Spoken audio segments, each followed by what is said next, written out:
So the next question talks about, or I think the next kind of set of questions all talk about the monetary system, right? So we're going to go over all these answers one by one. So number one says, economists use the term money to refer to A, all wealth, B, all assets, including real assets and financial assets, or C, all financial assets but not real assets, or D, those types of wealth that are regularly accepted by sellers in exchange for goods and services. And so what we're really referring to in terms of money is something that fulfills our three kind of criteria for money.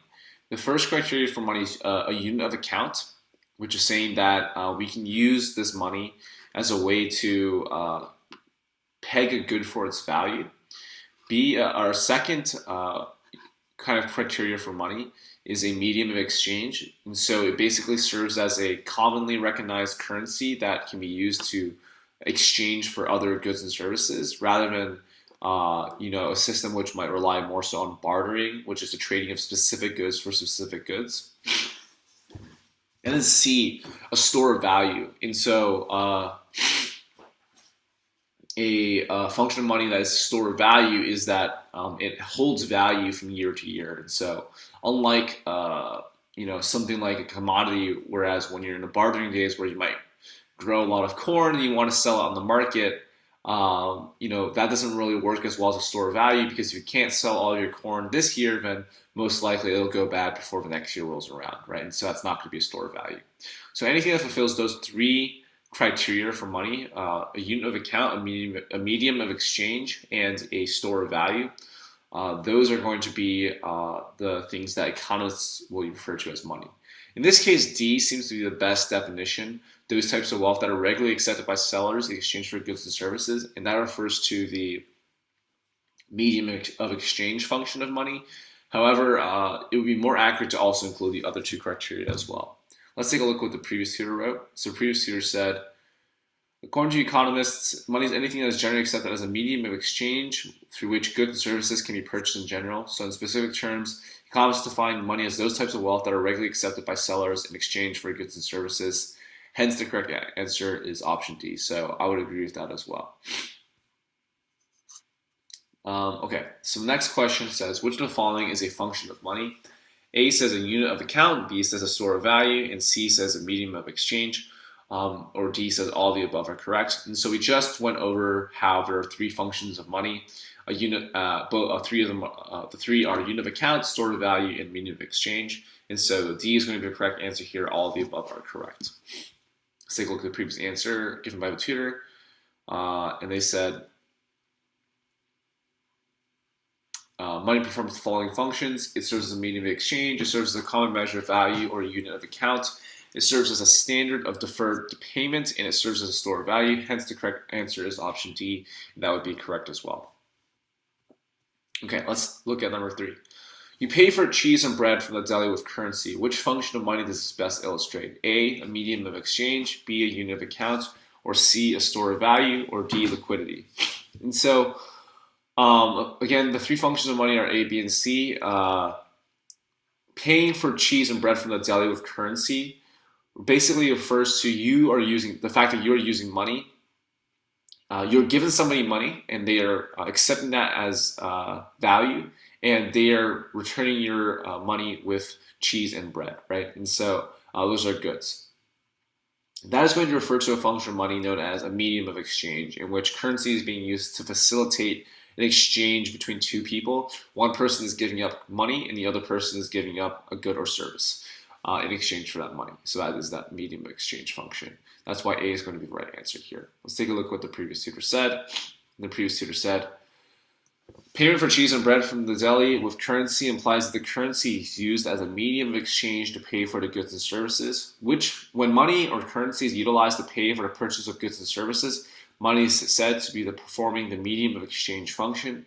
Therefore, the correct answer is option A. So yeah, that's going to be the right answer there. It looks like the previous tutor didn't answer anything other than the first 3 questions, so we're going to go ahead and fill in the answer choices for the rest of the questions listed here. Okay, so the next question says, any item that people can use to transfer purchasing power from the present to the future is called A, a medium of exchange, B, a unit of account, C, a store of value, or D, none of the above is correct. So this, we're talking about basically preserving the value of money between periods of time from the present to the future. So from this year to the next year, or from this year to 10 years down the road. And so that is a function of money that we refer to as a store of value, in which we can basically put our money into an empty bank and keep it there and take it out later in a different period and expect it to be worth roughly the same amount, adjusting for inflation, as it was before, right? So that is what we refer to as a store of value function, and that's what the correct answer is going to be. So for A, the ability to preserve purchasing power, or not purchasing power, preserve, I guess it's purchasing power. Purchasing power from period to period is known as the store of value function of money. Okay, so let's look at the next question.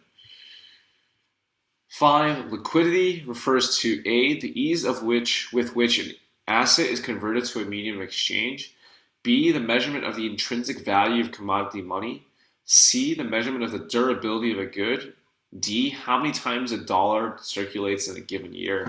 And so the answer, so liquidity really refers to, so when you think of liquidity as a spectrum upon which money can exist, the most liquid money is the money that is most easiestly used for regular purchases. And so we can think of cash as being the most liquid good. Meanwhile, we also have other types of goods which are less liquid. Things like, I don't know, your car, or assets like your house. And so those still represent value, but they're not easily converted to that medium of exchange, and so they're usually referred to as less liquid. With that definition in mind, A is going to be the most likely answer to this question because it refers to the ease with which an asset is converted to a medium of exchange. Cash is the easiest to convert to a medium of exchange because it is already in that state in which you can just pull out cash and buy something, and a less liquid thing like your house or your car is going to be take some more time to convert to a medium of exchange in terms of if you want to sell that house or car. None of the other answer choices are going to be as good of an answer. B says the measurement of the intrinsic value of commodity money. And so commodity money refers to money that has intrinsic value, but liquidity is not how much intrinsic value that money has. C is the durability of a good, which is not really measured by any term that I know of. And D says how many times a dollar circulates in a given year, which I believe is the velocity of money, not liquidity. So 5 is going to be A.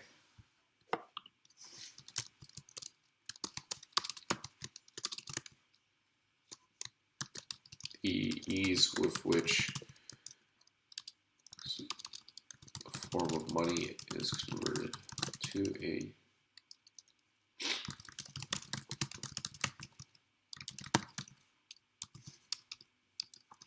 Okay, so let's take a look at question 6.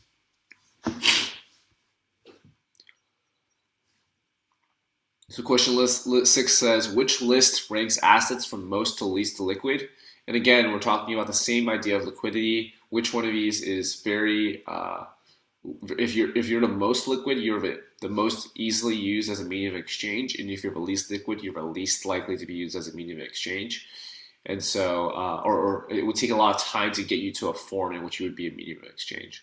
So it looks like the 4 things we're dealing with are money, bonds, cars, and houses.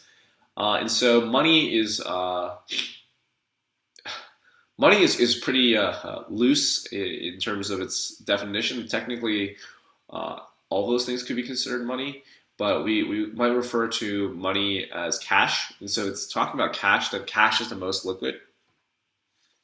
Next, we're going to put bonds because bonds are financial assets, but You can't, go to the grocery store and pay for it with bonds. You still have to sell the bonds and then kind of retrieve the money and then use that money to buy something at the grocery store. But bonds are going to be more liquid than cars and houses, which are physical assets that take longer time to sell. Between cars and houses, I would say cars are more liquid just because it might be easier to sell a car than it would be to sell a house. It's pretty time consuming to sell a house. And so a house would be your least liquid asset out of the four. And so between the four, we'd put the order as money, bonds, cars, and houses. And that seems to be answer choice A. So we're going to pick answer choice A as the right answer here.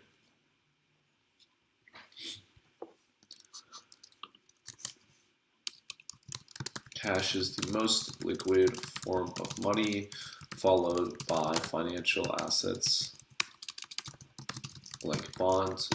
Cars are more easily sold than houses, making them more liquid. Let's go to answer question 7 then. When we measure and record economic value, we use money as the A, liquid asset, B, medium of exchange, C, unit of account, or D, store of value. And so just as we've identified previously situations in which money is used as a medium of exchange or a store of value, in this question we're looking to a situation in which money is being used as a unit of account. Basically, that money allows us to quantitatively measure and record the economic value of a good. You can think of a time before money where you want to buy something and you say, I really, really like that, I don't know, that piece of bread. Without money, you would not be able to quantify just how much economic value you would place on that bread, just the fact that you like it a lot. And so money gives us that ability to quantify and record that economic value. And that's a really important function that it plays in terms of facilitating exchanges in other kind of markets. And so unit of account is going to be the correct answer here. C is the right answer, and the ability to place a quantitative measurement on the economic value of a good or service is known as the unit, as the function of unit of account. Let's take a look at question 8 now. Question 8 says, commodity money is A, backed by gold, B, the principal type of money in use today, C, money with intrinsic value, or D, receipts created in international trade that are used as a medium of exchange. And so commodity money refers to a situation of money where currency is determined by a specific commodity. So that commodity will have intrinsic value. And so we can think of a time in which money was really just gold or silver or copper, and you could literally shave off kind of gold shavings, and that would be considered money. And off of gold, and you could melt together gold and get gold bars, and that would just be consolidating your money.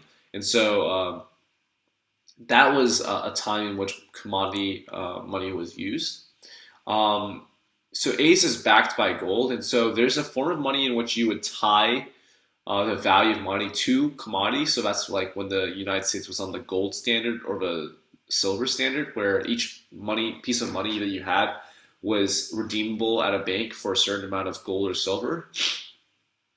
But that is not what commodity money refers to. Commodity money refers to a situation in which actually the physical good is used as currency. You can think of commodity money as cigarettes in prisons. In prisons, sometimes things can be purchased using packs of cigarettes, and that is a situation in which you're using commodity money because those cigarettes have intrinsic value in terms of what they offer to people. And so that's a situation of commodity money, and it has nothing to do with gold, right? So A is not going to be correct. B says the principal type of money in use today.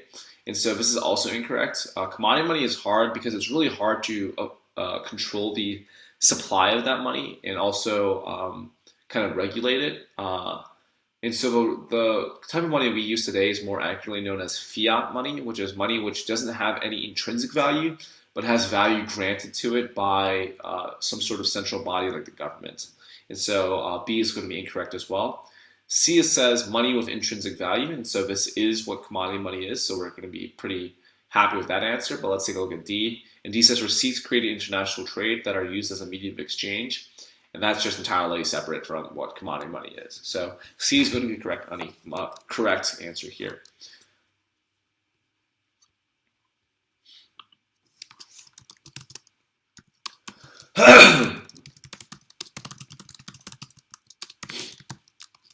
Commodity money is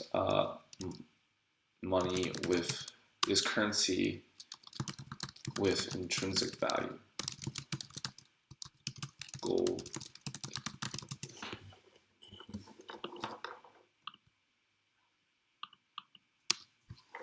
Let's take a look at the next few answers. The next question here. Question 9. Question 9 says fiat money A has no intrinsic value, B is backed by gold, C is a medium of exchange but not a unit of account, or D is any close substitute for currency such as checkable deposits. And so fiat money is going to refer to, again, like paper currency, like what we use today is fiat money, and that it has no intrinsic value, but it is given value by the government in saying that we recognize this as our currency, right? And so let's take a look at the answer choices. A says has no intrinsic value, and that is true, right? If you take out a dollar bill in your wallet, it's really just a piece of paper, but it is tied to value, but it doesn't have any intrinsic value. So A seems like it's going to be a good answer, but let's take a look at the rest of the answer choices. B says it's backed by gold, and so fiat money does not have to be backed by any type of commodity, and so that's not going to be the right answer in this case. C says is a medium of exchange, but not a unit of account, and so because fiat money is money, it serves all three functions of money, so it is going to be both a medium of exchange and a unit of account, so C is going to be incorrect. D says any close substitute for currency, such as checkable deposits, and so that's not going to be the right answer either. Checkable deposits are still going to be convertible to a type of money, and fiat money really refers to regular currency. It doesn't have to be a substitute to currency, right? So D is going to be incorrect as well. So A is going to be correct. Fiat money is money with no intrinsic value.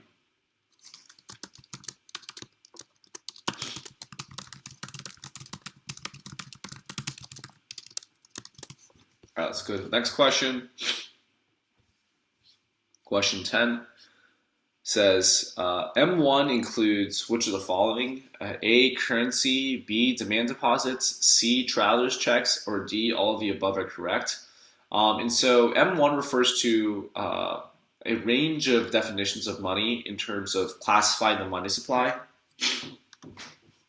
M1 is one of the most liquid forms of money, so it refers to things that are easily used to purchase goods and services, whereas it is often contrasted to M2, which includes all of M1, plus kinds of money that are less liquid than M1 types of currency. So M1 refers to only the most liquid types of money. A says currency, so that is the most liquid type of money. Cash is always going to be your most liquid type of money. B says demand deposits, which is basically deposits you can access on demand, so like a checking account tied to a debit card. And so that's also going to be included in M1 because it's very accessible. And C says traveler's checks, which are checks you can write right away. And so those are also going to be very, very redeemable as well. So all of the above are going to be correct. And all three of those are going to be liquid enough to be considered M1. And to get a better idea of which types of money are classified as M1 or M2, you can just look up a chart, which kind of breaks down the general classification of most forms of money. But for 10, all of the above would be correct.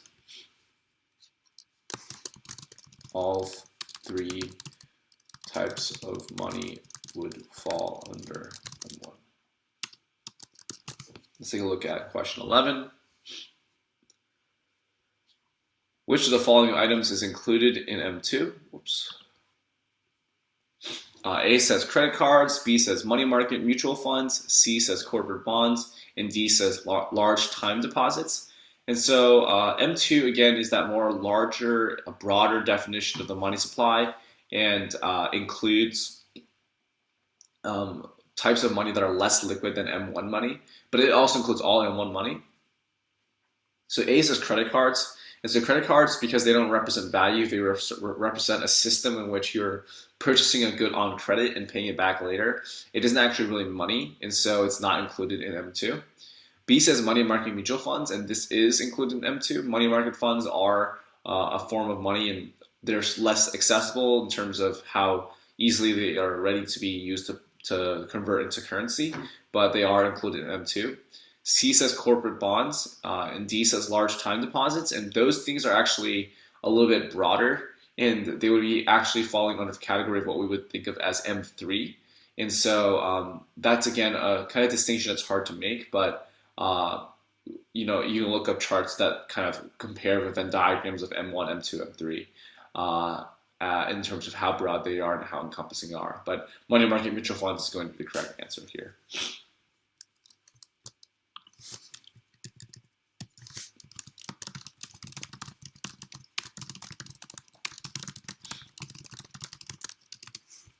And let's take a look at the next question, question 12.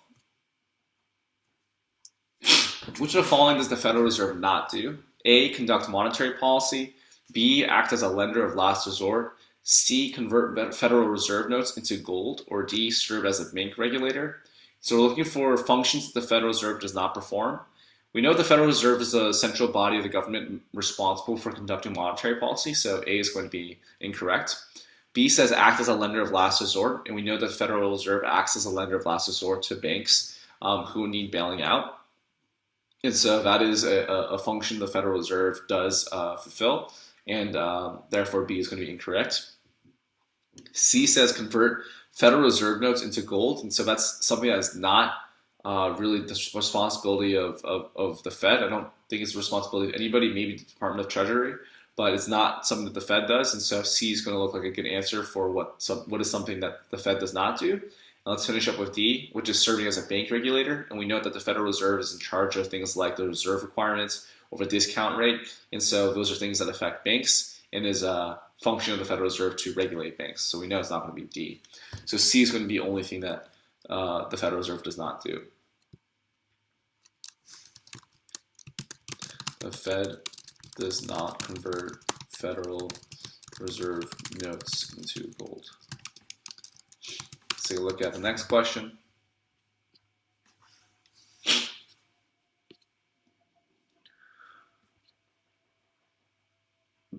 $13 says that the Fed has the power to increase or decrease the number of dollars in the economy through the decisions of A, the Board of Governors, B, the Federal Open Market Committee, C, the Regional Federal Reserve Bank Presidents, or D, the United States Treasury.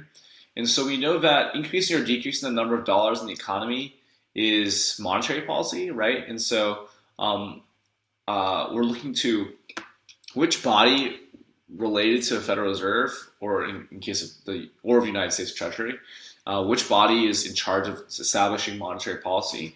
And so this really goes into the structure of the Fed. The Fed is going to have a board of governors, and so that's made up of 7 people. So one person is the chairman, and 6 people are other appointees. And so those people together are usually the ones who determine monetary policy for the nation in terms of what they want to do in order to affect the money supply. So that's going to be a really good answer choice that we're looking at currently. B says the Federal Open Market Committee. So the Federal Open Market Committee is 12 people. It's 7 people on the Board of Governors, and then 5 more rotating members of the presidents of the Federal Reserve regional banks. And so the Federal Open Market Committee, as the name might suggest, is really interested in only the open market operations component of monetary policy. So determining how many open market purchases or sales to make in order to affect the supply of money. And while that does increase or decrease the number of dollars in the economy, it's not the only way in which monetary policy can be executed. You can have changes in the reserve requirement, changes in the federal funds rate, changes in the discount rate. And so those are all other forms of monetary policy that are separate from open market operations. And so that's why the B, the Federal Open Market Committee is too under-inclusive in terms of it doesn't talk about all the types of monetary policy that can be established. So it's not going to be B. C says the regional Federal Reserve Bank presidents, and so these people, unless they're on the Federal Open Market Committee, don't really play a big role in determining the number of dollars in the economy, and so it's it's centralized authority, and that's why C is not going to be correct. And finally, D says the United States Treasury, and so the United States Treasury is not even a part of the Fed, right? It is basically in charge of printing money, and so it's going to be something that is separate from the powers that the Fed has in terms of monetary policy. So A is going to be the right answer here.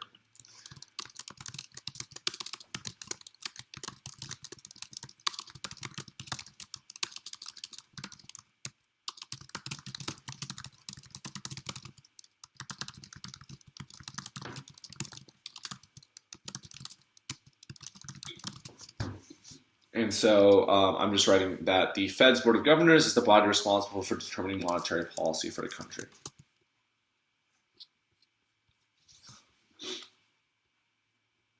And then 14 says, when conducting an open market sale, the Fed A, buys government bonds and in so doing increases the money supply.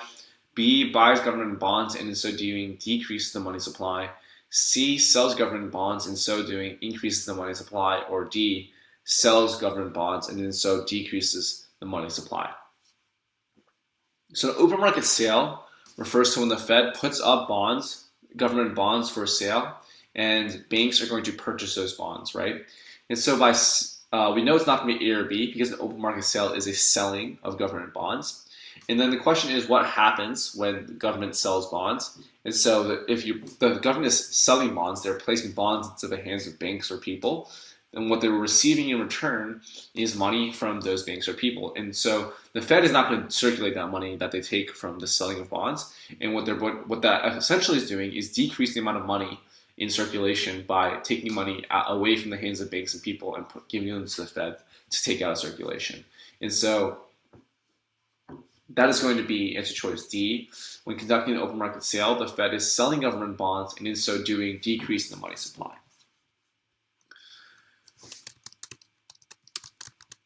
When the Fed sells bonds, it is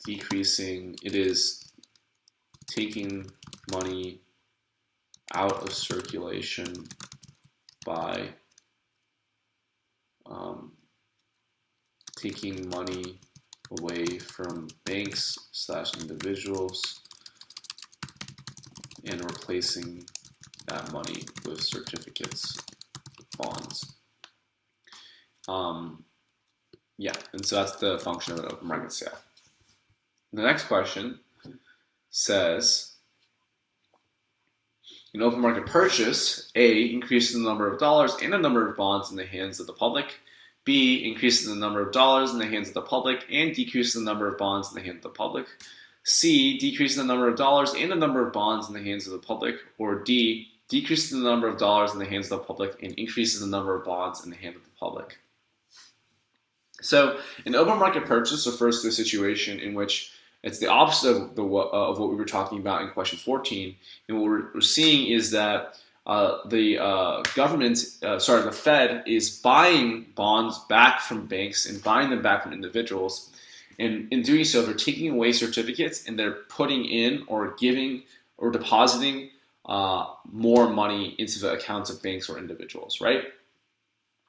And so by conducting that type of sale, you are increasing the number of dollars in circulation by influxing it with the value of those bonds, and then you're taking away and decreasing the number of bonds in the hands of the public, right? So we're looking for an answer choice that says increase the number of dollars in circulation while decreasing the number of bonds in the hands of the public. And that's going to be answer choice D. An open market purchase increases the number of dollars in the hands of the public and decreases the number of bonds in the hands of the public. So 15 is B. An open market purchase means that the Fed is buying back bonds and in the process reducing the number of bonds in circulation while placing more money into the hands of people / banks to increase the amount of money in circulation. Okay, so that's going to be the answer for question 15. Question 16 says,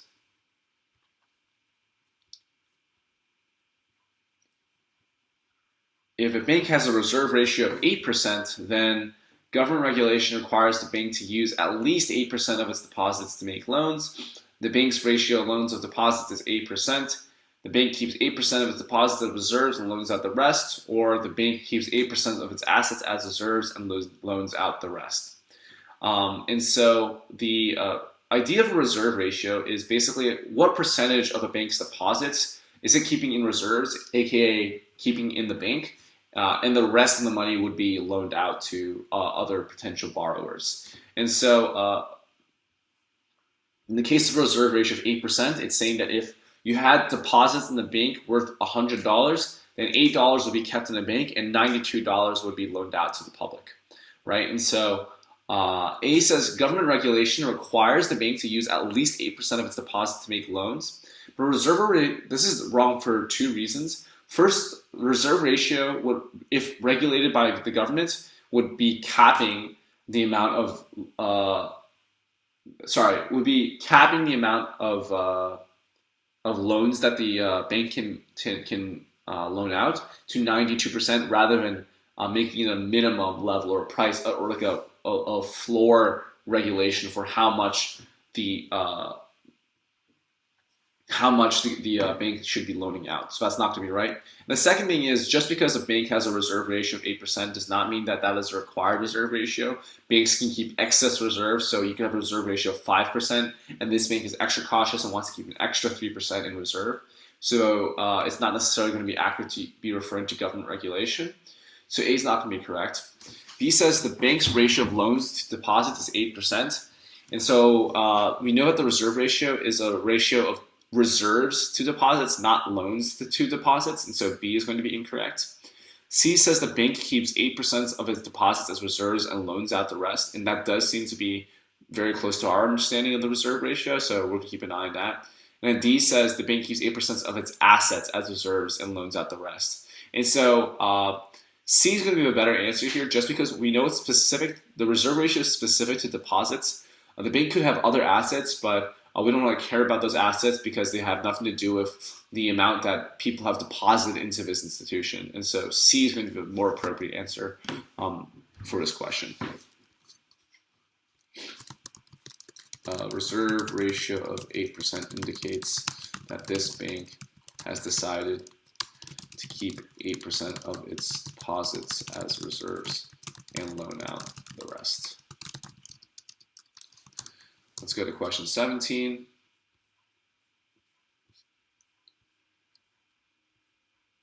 If a bank uses $100 of excess reserve to make a new loan when the reserve ratio is 20%, this action by itself initially makes the money supply, A, and wealth increase by $100, B, and wealth decrease by $100, C, increase by $100 while wealth does not change, or D, decrease by $100 while wealth decreases by $100. And so two parts to this question. First, what is the initial effect on money supply? And second, what is the effect on wealth? The answer to the first question, the initial effect of making that $100 loan is to increase the money supply by $100, right? Because you're taking money that used to be in reserves, $100 that used to just be locked up in the bank, and you're making that a loan to somebody else in the public who's borrowing that money and is going to use that money somewhere else. So the money supply is now increased by $100 because you freed up funds that previously were not freed up. The second question is what happens to wealth? And so wealth just refers to the overall value in society. And so money supply and wealth are independent of each other. Changing the amount of money in circulation has no impact on overall wealth unless, wealth is only going to increase or decrease if production has in some way increased or decreased. And so changing money supply itself just means that the value of money has changed. the overall wealth in society has not changed. And so C looks like the best answer here. If a bank uses $100 of excess reserves to make a new loan when the reserve ratio is 20%, then this action by itself initially makes the money supply increase by $100 while wealth does not change. The initial impact of the loan is to increase money supply by $100. However, changes in money supply are independent from changes in wealth, so there's no change in wealth. Okay, let's take a look at question 18. Question 18 says that the money multiplier equals A, 1 over R, where R represents the quantity of reserves in the economy. B says 1 over R, where R represents the reserve ratios for all banks in the economy. C says 1 over 1 plus R, where R represents the quantity of reserves in the economy. And D says 1 over 1 plus R, where R represents the reserve ratio for all banks in the economy. So the money multiplier is given by the equation 1 over R, so we know it's not C over D. And then the question is, what does R represent? Does it represent the quantity of reserves, or does it represent the reserve ratio? And the answer is that it represents the reserve ratio. R is always going to be a decimal that maxes out at 1, and its smallest value is 0. And so the quantity of reserves in the economy is essentially saying, a holistic, like a number in the economy, like some million or billion or trillion number of dollars, and that's not what the money multiplier refers to. And so we know it's going to be answer choice for this question. It's going to be answer choice B.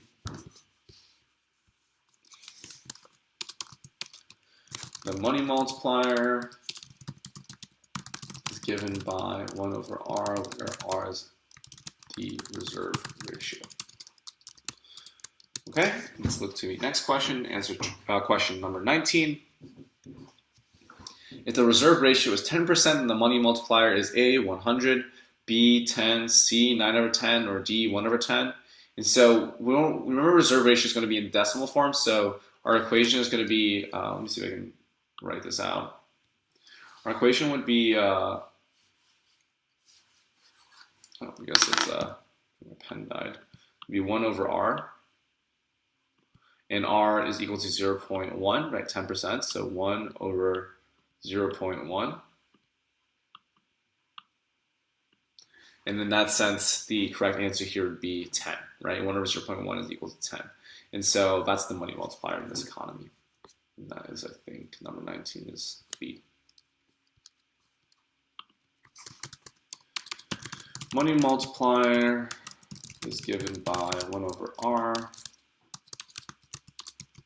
If R is equal to 0.1, then 1 over R is equal to 1 over 0.1 is equal to 10. Next question says, as the reserve ratio increases, the money multiplier A increases, B does not change, C decreases, or D could do any of the above. And so we can look back to this ratio that we have over here. Let me see if I can get rid of that. So it's 1 over R.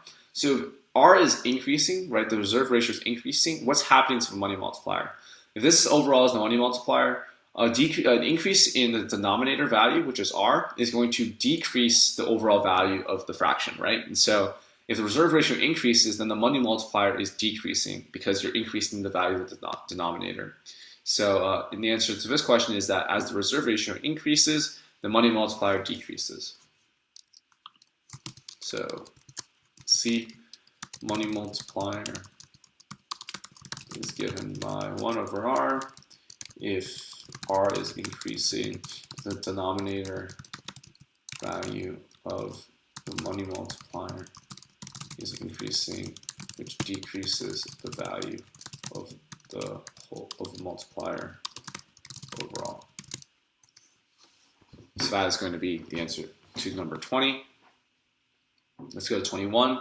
If the reserve ratio is 5%, then $1,000 of additional reserves can create up to A, $200 of new money, B, $2,000 of new money, C, $20,000 of new money, or D, none of the above is correct.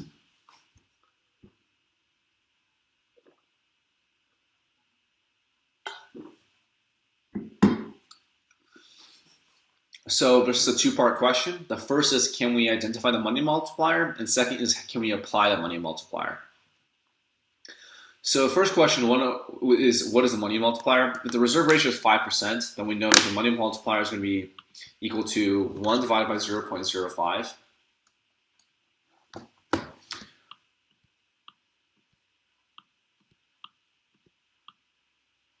And that's going to be equal to 20, right? 1 over 0.05 is equal to 20.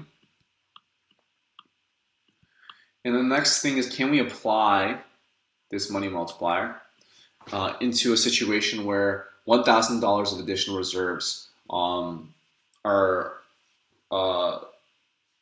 loaned out, right? So if $1,000 of additional reserves are loaned out, then that would create $1,000 of additional reserves could be up to. Okay, so it would be if $1,000 of additional loans were given out, then that would create 20 times the amount of the initial loan, so $20,000 of new money. However, $1,000 of additional reserves is how much is being added to $1,000. Let me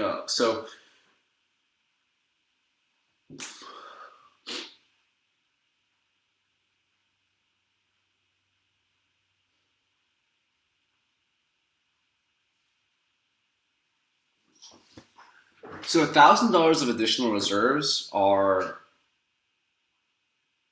being added.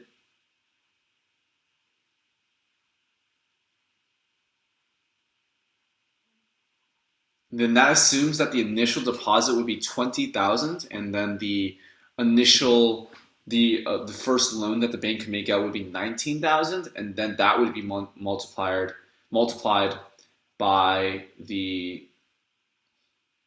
money multiplier. So 20,000 times 20, which would be 400,000. So technically none of the above is correct. I think this might just be a misphrased question though, because there's a lot of assumptions that we would have to fill in, right? For example, if the reserve ratio is 5%, that might imply that the Fed regulated reserve ratio is 5%, but $1,000 of additional reserves could just be kept as excess reserves. So the total deposit could be $1,000. And so if all that money is being added into reserves, none of that money goes into circulation, and therefore no new money is being created. That's one possibility. So the answer would be none of the above. The second possibility is that the addition of $1,000 of additional reserves means that the initial deposit was $20,000, and to comply with the reserve ratio of 5%, you put $1,000 into the reserve and you put $19,000 back into circulation. So that would mean that the correct answer would be $20,000 of your deposit times the money multiplier, so another time 20, so that would be 400,000, and that would be the correct answer. So that's a second possibility. And then the third possibility is that what they were referring to is that was actually $1,000 of additional deposits, and that would mean that about $50 would be deposited into reserves, and then $950 would be made as additional money. So that would be $1,000 times 20, and that would be $20,000 in new money, which would be answer choice C. That's the third possibility. And so I think the question is a little bit awkwardly phrased, so we're going to write out these possibilities in our answer key. The 21, unsure, depends on question is not clear. One possibility is that the $1,000 of additional deposits is a result of a $1,000 of additional reserves is a result of a $20,000 deposit that would lead to 20 times 20,000 equal to $400,000 of new money. A second possibility is that the $1,000 of additional reserves is from a deposit of $1,000 that goes completely into excess reserves, this would lead to $0 of new money. So, and a third possibility is that the question actually meant to say $1,000 of additional deposits. This would mean 50 would be deposited, would be kept in a reserve while 950 is loaned out. The new money created would be 20 times 1,000 equal to 20,000. Due to a lack of clarity, we're unsure what the correct answer is in this question. So hopefully that breakdown makes sense. So we can go on to the next question. 22 says that when the Fed makes open market purchases, Bank A withdrawals and lending increases, B withdrawals increase and lendings decreases, C says deposits and lendings increases, and D says deposits increase and lending decreases. So when the Fed makes open market purchases, what they're doing is they're buying back bonds and they're depositing money into the account of the bank. And so bank deposits are going to increase, and if the bank deposits are increasing, that means they have more money that they can lend out, and that means lending is also going to increase. So the right answer here is going to be C. Open market purchase involves the Fed buying back bonds and depositing funds into the bank's accounts. This leads to an increase in bank deposits because banks now have higher deposits with no change in reserve requirements. They will be able to loan out more money, resulting in an increase in loans. So that's going to be the correct answer for 22. Let's go to 23. The discount rate is the interest rate that A, banks charge one another for loans, B, banks charge the Fed for loans, C, the Fed charges banks for loans, or D, the Fed charges Congress for loans. This is a really definition-based question. The right answer is that the discount rate is the interest rate that the Fed charges banks for loans, mostly for overnight loans. So if we borrow from banks, the bank needs to borrow from somebody, the bank's going to turn to the Fed or to other banks. If you're borrowing from the Fed, then the interest rate charged on that loan is going to be the discount rate. So that is C. Discount rate is the interest rate that the Fed charges banks for loans, mostly overnight loans. Let's go to question number 24. If the discount rate is lowered, then banks borrow A, less from the Fed, so reserves increases, B, less from the Fed, so reserves decrease, C, more from the Fed, so reserves increase, or D, more from the Fed, so reserves decrease. If the discount rate is lowered, it's the same relationship as if the regular interest rate were lowered. If the discount rate is lowered, then that means loans from the Fed are quote unquote cheaper, right? And so if those loans are cheaper, then banks are going to borrow at a higher level from the Fed, right? Because they know they have to pay back less interest. And so the question is, if the discount rate is lowered, banks borrow C, more from the Fed, or D, more from the Fed. Are reserves increasing or reserves decreasing? If you're borrowing more from the Fed, that means your reserves are increasing because you are going to you're going to increase the amount of deposits you have and also therefore keep a larger amount of money in reserves. That's why C is going to be the right answer. If the discount rate is lowered, banks borrow more from the Fed, so reserves increase. Lowering the discount rate makes loans more attractive to banks, so the banks will borrow more money from the Fed. More borrowing means more deposits and therefore more reserves. Okay, 25. The Fed can increase the money supply by conducting open market A, sales or by raising the discount rate, B, sales or by lowering the discount rate, C, purchases or by raising the discount rate, or D, purchases or by lowering the discount rate.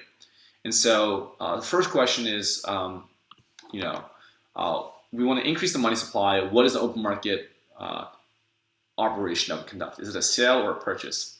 If you're trying to increase the money supply, you want to take money you want to take away bonds, you want to give people money, right? And so that's going to be conducted through a open market purchase, where you're buying back bonds and then you're depositing money into people's bank accounts or into banks' bank accounts, right? So that's going to be a purchase, so it's going to be either C or D.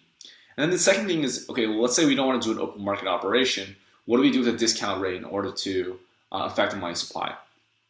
Again, if we are trying to increase the money supply, we want banks to borrow more from the Fed and therefore loan out more money. So we want to make interest rates more favorable to banks who are borrowing. That means lowering the discount rate, right? So the correct answer is going to be C. The Fed can increase the money supply by conducting open market purchases or by, not C, it's going to be D. The Fed can increase the money supply by conducting open market purchases, or by lowering the discount rate, because both of those things are going to increase the amount of money in the money supply. Open market purchases involve the Fed taking bonds from banks and depositing money into their accounts. This increases loans, which increases the money supply. Also, decreasing the discount rate makes loans more attractive to banks, so the banks will borrow more money from the Fed. Banks will subsequently loan this extra money out and therefore increase the money supply as well. So that's going to be the answer for 25. 26 says the Fed can directly protect a bank during a bank run by A, increasing reserve requirements, B, selling government bonds to a bank, C, lending reserves to a bank, or D, doing any of the above. So the thing to understand here is what is a bank run. So a bank run is what happens when a lot of people go to the bank because they're scared that the bank doesn't have any more money, and they withdraw all their deposits right from the bank. And so that's the purpose of keeping money in reserve, that you want to be able to pay out money to anybody who wants to come to a bank to take out the money. But unless your reserve requirement is at 100%, which is never the case, you're not going to be fully protected during a bank run if everybody comes back and wants all their money out of the bank, right? So which of these are tools that the bank can use to protect a bank during a bank run? A says increase the reserve requirements, but honestly, by the point in time in which you're talking about reserve requirements and you're talking about a bank run, it's too late, right? The bank will not be able to respond quickly enough to increase in reserve requirements. If it's already in a bank run, that would allow it to be protected from that bank run. So it's not going to be A. B says selling government bonds to the bank. And so if you sell government bonds to the bank, you're giving the bank bonds and you're taking deposits away from the bank, which is actually hurting the bank even more during the bank run because you're decreasing the amount of money that the bank is keeping in reserves. So that's not going to be the case. C says lending reserves to the bank. So this is a way in which you can protect a bank during a bank run by basically giving them more money so that you can they can have more money to kind of pay back their depositors. So C is going to be the right answer. And D says doing any of the above, and we know that only C is the right answer here. So 26 is C. The Fed can help by providing reserve loans to better allow the bank to pay back its depositors. Yeah, and that's going to be the correct answer. I think A was, what was A? Option A was, oh yeah, changing the reserve requirement. Changing the reserve requirement is more of a preemptive measure to protect from bank runs rather than a responding measure to a bank run. Open market sales would hurt a bank currently suffering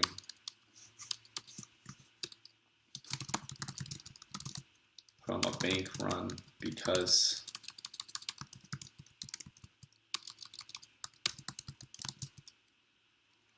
it would decrease the bank's reserves even further. Okay, and let's go to 27. The federal funds rate is the interest rate A that the Federal Reserve charges for loans it makes to the federal government. B, the Federal Reserve charges banks for short-term loans. C, banks charge each other for short-term loans or reserves. Or D, on newly issued one-year Treasury bonds. So this is an important distinction to draw. On the one hand, we have the discount rate. On the other hand, we have the federal funds rate. And so the discount rate is the rate that the Fed charges banks when it's loaning out to private banks or commercial banks, whereas the federal funds rate is the rate that banks charge each other, because banks can also borrow from other banks that are not the Fed for short-term loans or reserves. So the correct answer here is going to be C. The federal funds rate is the interest rate that banks charge each other for short-term loans or reserves. Is the rate that banks charge each other. And then the last question we have is 28. If the federal funds rate were below the level the Federal Reserve had targeted, then the Fed could move the rate back towards the target by A, buying bonds. This buying would increase the money supply. B, buying bonds. This buying would reduce the money supply. C, selling bonds. This selling would increase the money supply. Or D, selling bonds. This selling would reduce the money supply. So the federal funds rate is below the level the Federal Reserve had targeted. What we're dealing with is a situation in which the interest rate is too low, and we want to increase the interest rate to a higher level, right? And so we had the Federal Reserve targeting a specific level, and then the federal funds rate is below that level. And so federal funds rate is going to mirror a lot of the regular interest rate that we deal with in the money market. So it's going to be a similar graph to this, where we have a situation where we want to increase the interest rate, and to do that we need to decrease the money supply, right? And so the question is, how can the Fed move the rate in that direction? And so to decrease the money supply, you would be either buying or selling bonds. And the answer to that is you would be selling bonds, right? If you sell bonds, you're giving people certificates or bonds, and you're taking away money from those deposits, right? So that's going to have the effect of decreasing the money supply. And so we know we're not dealing with A or B because we know we're selling bonds. And the question is selling increasing the money supply or decreasing the money supply? And we know that our purposes in terms of this direction in the entire case of this question is to decrease the money supply. So this selling would reduce the money supply, not increase it. That's why D is going to be the right answer here. And again, the reason we're trying to reduce the money supply is a reduction on the money supply increases the overall interest rate, and that's going to drive up the federal funds rate to the higher level that the Fed wants. And so D is going to be the right answer.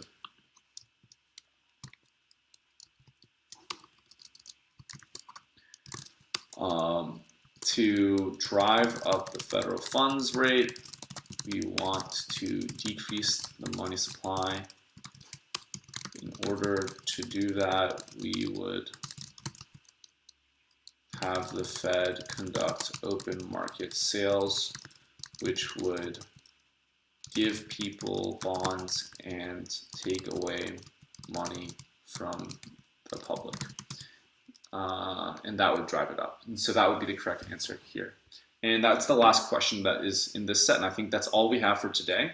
Let's submit this solution as, we'll just say it's incorrect because there are a bunch of answers that were not included by the previous tutor. And so, yeah, and that's all we have for today. But hopefully that was helpful for you guys. We went over a lot of monetary supply, some really important things to understand there in terms of the definition of money, as well as the Fed and monetary policy. But other than that, I hope everybody's having a good day so far and learned something from that lesson. We'll be doing this again on Thursday, and so I'll see you guys then. Thank you very much.